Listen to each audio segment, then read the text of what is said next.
I got bling, they're multiplying, and I'm losing control, 'cause the power you're supplying, it's electrifying. Graduation season has come and gone, but I wanted to share a video of one of the cards I had created during this time, and I took out practically everything I owned and I went through as much as I possibly could to try and figure out what I was going to use. I used so many different items with this card, but I really liked that bird and the graduation hat and the diploma that they had on the stamp set, so I wanted to get that incorporated into the card as best that I could. They also had some dies, so I took out my dies. I really wanted to use a new die that I had, your 1 in a million, so I took that out. I tried to find some great sentiments that went along with the card. Looking for papers, I went through so much paper. I knew that she really liked the purple and silver combination, but the colors for the school were blue and yellow, so I was trying to make purple, silver, blue, and yellow work together, which was really not a good combination, but I did what I could. You can see that the You Are 1 in a Million die is something I had never used before, but I really wanted to incorporate that into the card. I thought that was pretty unique, and it's not something you see very often, so I wanted to try it out. For the inside of the card, I used a red cardstock. You can see I'm lining it up on the white now, but in the end I used a red, and I used white for the sentiment. I'm using my precision tip applicator with a matte gel medium inside, and I'm putting that on the back of the sentiment, and I'm taking my I'm trying to take my tweezers and I'm applying that onto the card and then arranging it with the matte gel medium. You do have a slight moment of time so that you can move it from side to side to make sure that it's perfect. And then I'm just touching up some of the pieces just to make sure it has plenty of glue on the back so it doesn't, fall off. As I push that onto the card, I have a piece of silver glitter paper in the back because I wanted to see how it looked. I take out my bone folder and make sure that the creases in the score are folded properly. And here you can see I'm trying to decide how I want to put this silver paper down. And I decide on using some double stick tape on the back. I place that down and I see how it's going to look on the piece. And I really like it. I love the silver in the background. So I decide to place the red cardstock on top of the white cardstock that has the glitter silver paper on it. Now that it's completed, I have to make sure that it's completely folded all the way around and make sure that all the edges match. Take out my bone folder and make sure that all the folds are creased properly. I take out my sentiment from one of the Clearly Gina K stamp sets. I test out the ink and make sure that it's stamped well, and I made sure to place that onto the inside of the card, and it did not stamp as well as I would have hoped, so I had to take out a pen and touch that up later. And I'm trying to figure out where I want to place that bird, and I think that's the only logical place is to put it above the You Are 1 in a Million. So I take out my mini Misty and I arrange the Strathmore Bristol smooth paper onto the contraption, and I place my stamps in it and I put my magnets down, and I take out my ink, Momenta archival ink, so I can use my alcohol markers with it, and then I can proceed to stamp over and over and over again because I want the best freaking image in the whole wide world.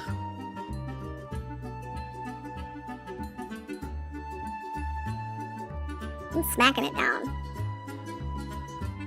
Of course, I have to clean my stamps the second that I stamp with them. I think I'm a little paranoid. I don't like it when they're stained, so I just take a baby wipe and I clean off the ink as soon as possible, and then I put the stuff back just the way I found it because I want them to be neat and tidy. And I take out my little cheat sheet that I made for my Spectrum Noir alcohol illustrator markers, and I go to town using my markers, coloring in the pieces.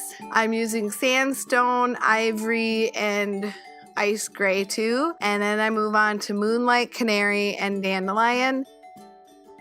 I gotta tell you folks, I just don't like this yellow bird. I know I'm trying to try to make blue and yellow, but I don't like this yellow bird. I think it's creepy. I don't know why. I know there are yellow birds out there, but for some reason, this bird, being as goofy looking as it is already, it just can't be beige yellow. It just looks weird. I continue to color it, but I'm super disappointed with it. I'm just letting you know, because later I think I redo it. And I take out my blue and the ultramarine and I color that in, and I don't think I use any other colors with that, but I want the darker places to be for the shading. I just keep going over it and over it with the same color. It kind of gives you the same effect as if you were using a darker color. I also use the ice gray too to just kind of smooth that out a little bit. I take the dies that are associated with those items and I cut them out with my die cutting machine. I have the big kick that I purchased at Michael's for super cheap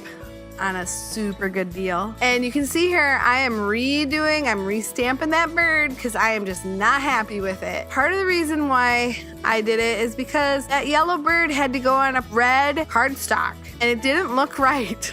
So I made the bird purple. And I know there's not very many purple birds out there, but in this instance, there is purple birds because I just created one. In make-believe land, purple birds exist, and purple birds there shall be. I think there's a purple marlin. Isn't there a purple? Or maybe I'm thinking something else, but who knows what there is. I decide to die cut this out, and if you notice, I cut off the bird's legs. You'll see what I'm gonna do later to make sure the legs exist. I am trimming out the sides just to make sure that the bird has finished edges, but I take out the bird stamp and I only stamp the legs and stamp that onto the card, and then I know where I'm gonna place the bird, and now the bird has legs. I am not an animal abuser. I did not amputate this bird's legs on purpose. I really needed the legs to be directly onto the card. Then I cut the flap of the wing open a little bit so I could tuck in the diploma a little bit so it wasn't just sitting on top of the wing. And then I take out some foam tape so I can add a little dimension to the hat. I put that on top of the bird, kind of kitty wampus, because it's already a funny looking bird, and so that's the way it should look. So now I'm getting busy with all my glitter papers because I love glitter paper, and I'm not exactly sure what I was gonna do with the glitter paper, but instead of the glitter paper, I take out some purple burlap paper, which makes very little sense. I also take out my Clearly Gina K stamps, and I take out the Congrats Are in Order stamp to use on the front of the card. I'm making something for the bird to stand on with my marker, and then I am touching up the stamping on the inside of the card just to make sure that it doesn't look like I messed up on my stamping. Instead of using the burlap card, I decided to use my Distress Oxide inks in the Wilted Violet and make some sort of collage on the front of the card. And I think I'm being so sassy cool by making this, but it turns out that I'm not as cool as I think I am. And it just totally sucked. So I didn't like it at all. I take out my stamp, like my messy something stamp or whatever, and I just stamp the crap out of the front of the card to make some texture, because apparently this is gonna make it look better. And it doesn't. So then I'm like, well, I'll just make a shaker card. I've never made a shaker card, so why would I do it on somebody's graduation card knowing that it has to go out like that day or whatever? I take out my rectangular die. I take some packaging acetate that I just had laying around from some packaging I had, and I decide I'm gonna make a fancy shaker card for the first time in my life and expect that it worked the first time.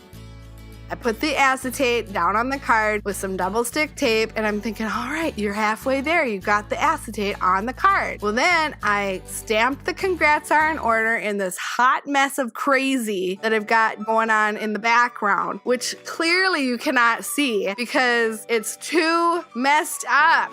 And I'm moving along like this is gonna totally work, and it didn't. So then I take out my foam tape and I make sure that all the edges are closed in so that when I put all my little shaker ingredients in there, that they don't go flying all over the place when you shake it. You can see here, I'm just moving slowly because I'm distraught because I know it's just ridiculous. But I take out my shaker stuff anyway, and I put it in there with a little bit of glitter because that was super smart to put glitter glitter on acetate without any kind of static cling stuff in there. You can't make it up. Everything that you shouldn't be doing, I did in this shaker. And I'm telling you, I shook it and I was just like, what? All these things are sticking and why isn't it? And I'm shaking the crap out of it thinking that it was going to be better if I just shook it more. And that just created more static. So all the glitter just stuck to the acetate and you couldn't see anything. On top of the fact that you couldn't see anything anyway because the congrats in order are on such a crazy background that you couldn't see it anyway. So I move on because I couldn't take it anymore. I decided to do the back of the card because at least I know what I'm doing there. But nope, I didn't, because now I take out my silver Molotow marker and it's dry. So I have to go back and redo everything that I did, and now it looks like a 5th grader did it. And a 5th grader could probably do it better. Look at the back of that card. It is a crazy hot mess. But I put this really cute quote on there, and the back of the card now looks way better. I take out some glossy accents. I add the glossy accents onto the bird's eyes, thinking that's gonna take away from the front of the card, and it didn't. I came back to the card after the glossy accents were completely dry, and I hated it. I decided to take out my handy dandy fix it up ribbon because that ribbon seems to cover everything quite nicely. And I take out some double stick tape and try to attach textured ribbon to glitter paper with double stick tape. I'm telling you, every mistake that I could have made, I did. I took out my Martha Stewart all-purpose adhesive and it fixed it right up. Then I took out a circle that I had like die cut and put a little bit of ink on and stamped Free to Roam Discover, which really, I don't know. I know she was going overseas for a little bit right after high school, so I thought, well, this will make more sense.